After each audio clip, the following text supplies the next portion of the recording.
नमस्कार दोस्तों। आज के इस वीडियो में हम समझेंगे एपीआई टेस्टिंग के 9 महत्वपूर्ण प्रकार।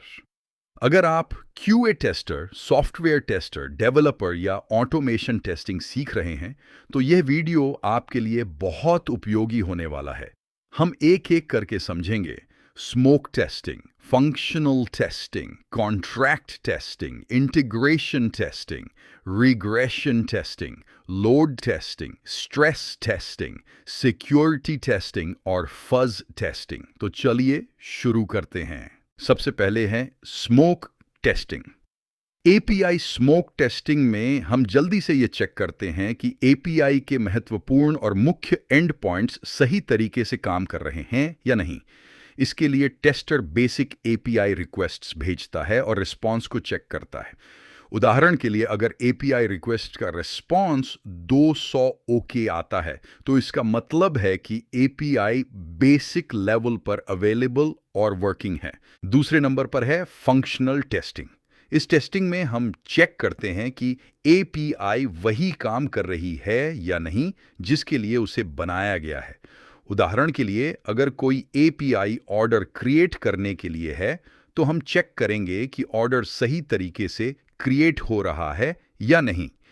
हम रिक्वेस्ट में दिए गए डेटा और एक्चुअल रिस्पॉन्स को एक्सपेक्टेड रिजल्ट से कंपेयर करते हैं, जैसे order, total amount, tax, discount और ऑर्डर स्टेटस सही आ रहे हैं या नहीं। तीसरे नंबर पर है कॉन्ट्रैक्ट टेस्टिंग। कॉन्ट्रैक्ट टेस्टिंग में हम ये वेरीफाई करते हैं कि एपीआई से रिक्वेस्ट और रिस्पॉन्स का स्ट्रक्चर तय किए गए कॉन्ट्रैक्ट के अनुसार है या नहीं। उदाहरण के लिए एपीआई रिस्पॉन्स में कौन कौन से फील्ड्स होने चाहिए, उनका डेटा टाइप क्या होना चाहिए और कौन से एरर्स रिटर्न होने चाहिए। ये खास तौर पर तब महत्वपूर्ण होता है जब एक एप्लीकेशन दूसरी एपीआई या सर्विस पर डिपेंड करती है।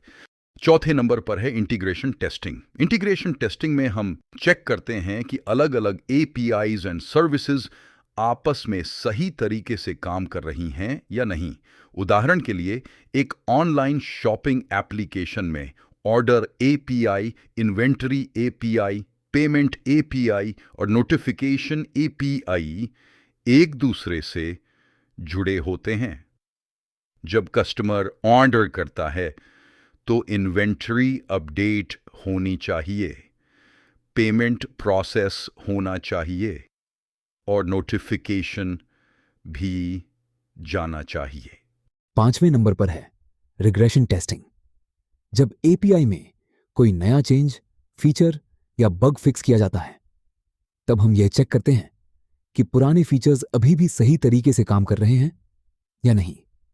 उदाहरण के लिए डेवलपर ने ऑर्डर एपीआई में नया डिस्काउंट फीचर ऐड किया। अब टेस्टर केवल डिस्काउंट फीचर ही नहीं चेक करेगा, बल्कि पुराने ऑर्डर और पेमेंट रिलेटेड फंक्शनैलिटी को भी दोबारा टेस्ट करेगा। इसका मुख्य उद्देश्य है नए चेंजेस के कारण एग्जिस्टिंग फंक्शनैलिटी खराब तो नहीं हुई, यह वेरीफाई करना। 6ठे नंबर पर है लोड टेस्टिंग।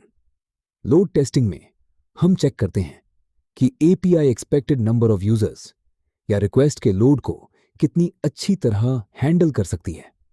उदाहरण के लिए अगर किसी एपीआई पर एक साथ 1000 यूजर्स रिक्वेस्ट भेजते हैं, तो हम चेक करेंगे कि रिस्पॉन्स टाइम कितना है और एरर रेट कितना है। इसमें हम लेटेंसी, रिस्पॉन्स टाइम और सिस्टम परफॉर्मेंस को मेजर करते हैं। इसका मुख्य उद्देश्य है एक्सपेक्टेड ट्रैफिक के दौरान एपीआई की परफॉर्मेंस को वेरीफाई करना। 7वें नंबर पर है स्ट्रेस टेस्टिंग। स्ट्रेस टेस्टिंग में एपीआई पर नॉर्मल लोड से भी ज्यादा ट्रैफिक भेजा जाता है, ताकि यह पता लगाया जा सके कि एपीआई की मैक्सिमम कैपेसिटी क्या है। उदाहरण के लिए अगर एपीआई सामान्य रूप से 1000 रिक्वेस्ट हैंडल करती है, तो हम उससे ज्यादा रिक्वेस्ट भेजकर देखते हैं कि सिस्टम कब स्लो होता है या कब फेलियर शुरू होता है। हम throttling, time out, server errors और परफॉर्मेंस डिग्रेडेशन को ऑब्जर्व करते हैं। इसका मुख्य उद्देश्य है एक्सट्रीम ट्रैफिक के दौरान एपीआई की लिमिट्स और ब्रेकिंग पॉइंट को आइडेंटिफाई करना। 8वें नंबर पर है सिक्योरिटी टेस्टिंग। सिक्योरिटी टेस्टिंग में हम चेक करते हैं कि एपीआई अनऑथोराइज्ड एक्सेस और मैलिशियस रिक्वेस्ट से सुरक्षित है या नहीं।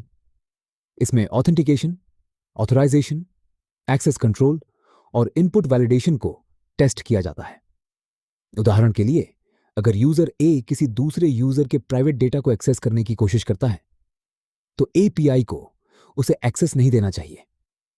एपीआई को सही स्थिति में 403 फॉरबिडन या एप्रोप्रिएट एरर रिस्पॉन्स देना चाहिए।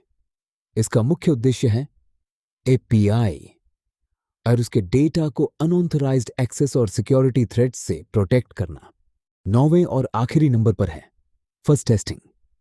फर्स्ट टेस्टिंग में एपीआई को अनएक्सपेक्टेड, रैंडम और मैलफॉर्म्ड इनपुट्स दिए जाते हैं।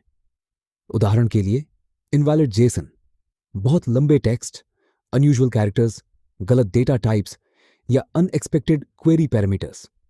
इसके बाद हम देखते हैं कि एपीआई क्रैश तो नहीं होती, अनसेफ रिस्पॉन्स तो नहीं देती और अनएक्सपेक्टेड बिहेवियर तो नहीं दिखाती।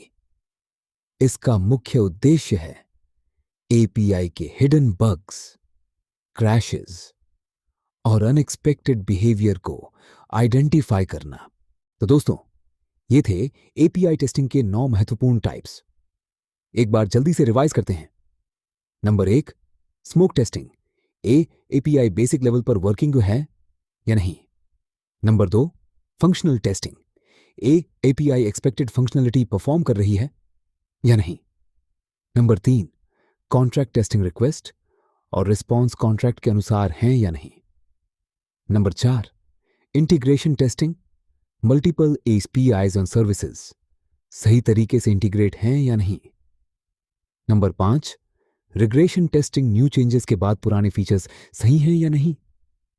Number 6, load testing. Expected traffic में एपीआई की परफॉर्मेंस कैसी है।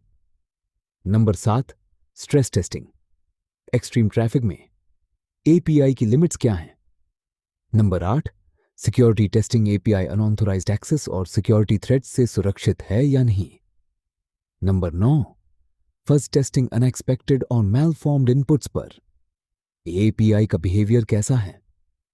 अगर आपको यह वीडियो हेल्पफुल लगा हो तो वीडियो को लाइक करें, अपने दोस्तों के साथ शेयर करें और सॉफ्टवेयर टेस्टिंग और एपीआई टेस्टिंग से जुड़ी ऐसी ही वीडियोस के लिए हमारे चैनल प्रवेश सॉफ्टवेयर सॉल्यूशंस ग्रुप को सब्सक्राइब जरूर करें।